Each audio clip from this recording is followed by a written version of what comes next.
শুধু দর্শক বন্ধু, আপনারা দেখছেন একে নিউজ বাংলার। এই মুহূর্তে উপস্থিত রয়েছি কলকাতা হাইকোর্ট ব্রিগেড চত্বরে। বারবার বাংলায় মহিলা আক্রান্ত এবং রাজ্যের মুখ্যমন্ত্রী তিনি একজন মহিলা।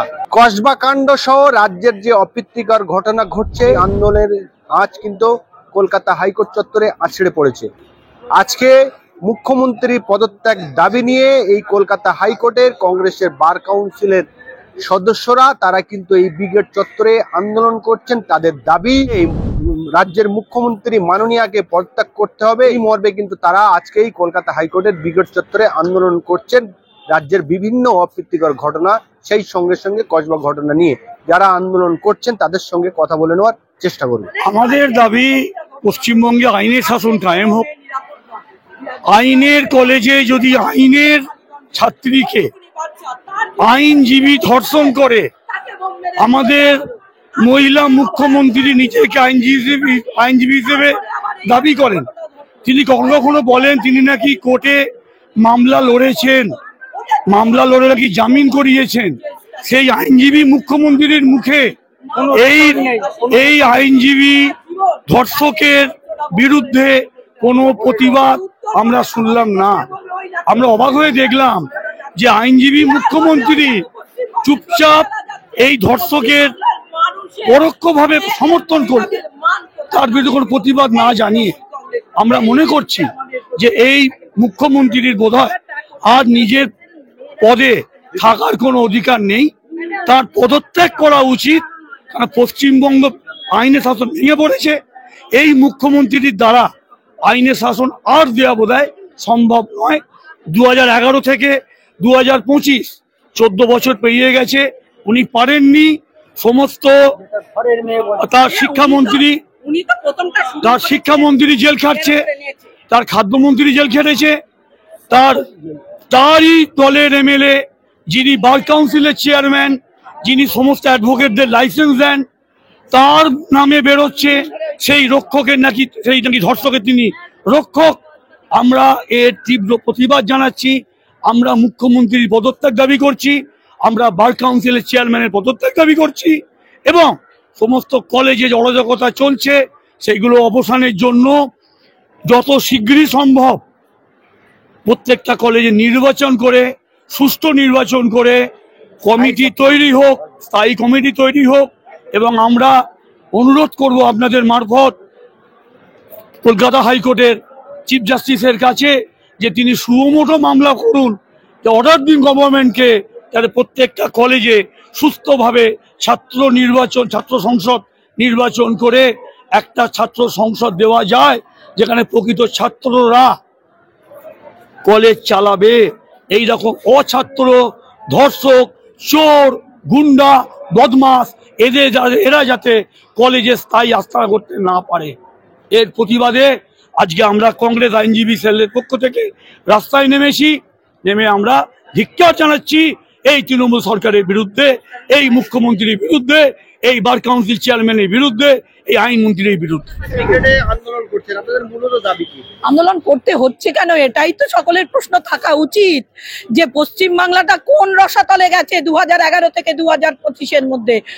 সেই সম্রাট নীরর গল্প পড়েছিলাম, যখন রোম পুড়ছে নীর তখন বাজনা বাজাচ্ছেন, আর যখন কলেজে একটা অত বড় ঘটনা ঘটছে উনি চটি পায় ডিজি আইজি সকলকে তার সাঙ্গ পাঙ্গকে নিয়ে, চিফ সেক্রেটারিকে নিয়ে রথ টানছেন, আবার পায়ে হাওয়াই চটি পরে, এবং নারকেল ভাঙছেন কিভাবে, যেমন করে বোম মারে সেমন করে নারকেল ভাঙছে।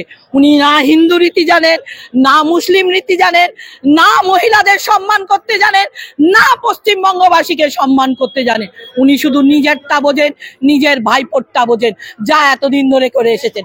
তারই বিরুদ্ধে আমাদের প্রতিবাদ। উনি ওনার দলকে টিকিয়ে রাখার জন্য প্রতিটা কলেজের সংসদ নির্বাচনকে বন্ধ করে রেখেছে।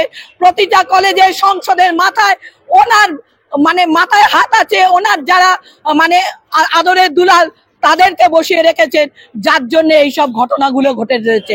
রাত্রি 7:30 থেকে 10:30 অবধি, 6:30 থেকে 10:30 অবধি একটা মেয়ে সেখানে ধর্ষিত হলো, গার্ডের ফোন কেড়ে নেওয়া হলো, তারপরেও তার টনক নড়ল না। শুক্রবারে সবাই সেটা জেনেছে। উনি শুক্রবার রাত্রেবেলায় চলে এসেছেন এখানে, কারণ জেনেছেন যে ওখানে কেউ ওনার রথ দেখতে আসেনি, রথের চাকা মাঝপথেই দাঁড়িয়ে গেছে।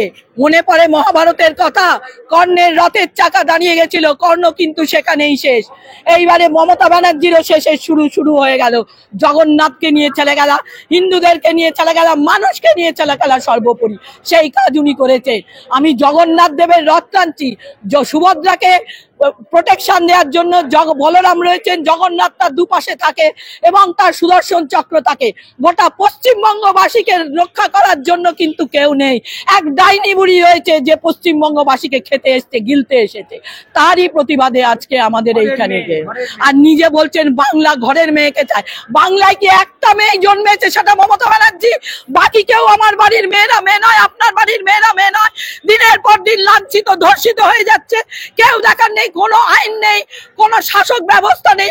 পুলিশরা সব হাতে চুরি পরে বসে রয়েছে ডিএর লোভে, কোথায় মাস মাইনের লোভে।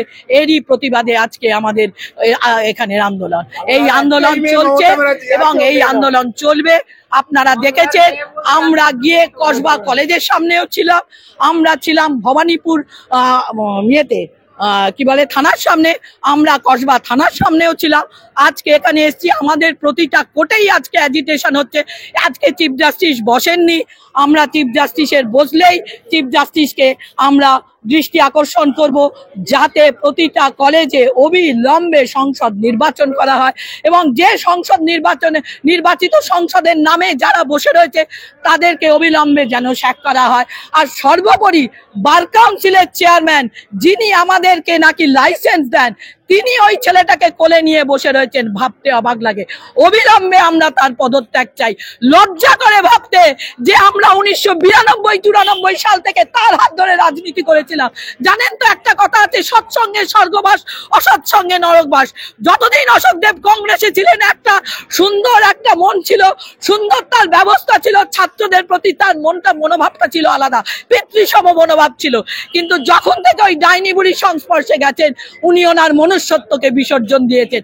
তাই লজ্জা লাগছে, আমি ধিক্কার জানাই তাকে এবং বলবো, বয়স হয়েছে দাদা, তোমার কাছে করজোরে বলছি, আর এই অন্যায়গুলো করো না। তুমি এবারে পদত্যাগ করো, এবারে অবিলম্বে তুমি বার কাউন্সিল থেকে পদত্যাগ করো এবং গভর্নিং বডির চেয়ারম্যান থেকে বিদায় নাও। আর সহ্য হচ্ছে না এইসব অরাজকতাগুলো। সেজন্য আজকে মমতা ব্যানার্জি পশ্চিমবঙ্গের মুখ্যমন্ত্রী, মহিলা মুখ্যমন্ত্রী, তার এতে আজ পশ্চিমবঙ্গে কি অবস্থা ঘটছে, সমস্ত জায়গায় আজ মহিলা ধর্ষিত হচ্ছে, মহিলা মা হচ্ছে। আরজিকর দেখলেন, বাক্সাগার দেখলেন, কালীগঞ্জের মহিলাকে মেয়েকে উল্লাস করতে মেরে দিল নৃত্য হতে। আজকে আইনের ছাত্রী আইন পড়তে, আইনের বিচার করে তাই আইনের দ্বারা লুট হচ্ছে, আইন পড়ার জন্য। এবং অশোক দেবের মতো লোক আর মমতা ব্যানার্জির মতো লোক তারা সাপোর্ট করছে, সমর্থন করছে।